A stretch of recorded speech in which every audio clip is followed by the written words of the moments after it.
یہ دیکھتے ہو تم ان کو جن کے دلوں میں نفاق کا روگ ہے کہ وہ دوڑ کر گھستے ہیں ان میں، کہتے ہیں کہ ہمیں ڈر ہے کہ کہیں نہ آ جائے ہم پر گردش زمانہ۔ سو قریب ہے کہ اللہ ہمکنار کر دے تمہیں فتح سے، یا کوئی اور صورت غلبے کی پیدا کر دے اپنی جناب سے، اور ہو جائیں وہ اس پر جو چھپا رکھا تھا انہوں نے اپنے دلوں میں پشیمان۔ اور کہیں اس وقت اہل ایمان کہ کیا یہی ہیں وہ لوگ جو قسمیں کھاتے تھے اللہ کی، پکی قسمیں کہ بے شک ہم تمہارے ساتھ ہیں۔ برباد ہو گئے ان کے اعمال اور ہو گئے وہ خسارہ اٹھانے والے۔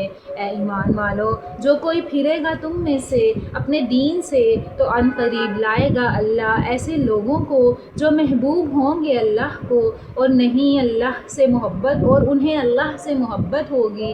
مہربان مسلمانوں پر اور سخت کفار کے لیے جہاد کریں گے وہ اللہ کی راہ میں، اور نہ ڈریں گے ملامت سے کسی ملامت کرنے والے کی۔ یہ فضل ہے اللہ کا جو دیتا ہے وہ جسے چاہے، اور اللہ وسیع ذرائع کا مالک اور سب کچھ جاننے والا ہے۔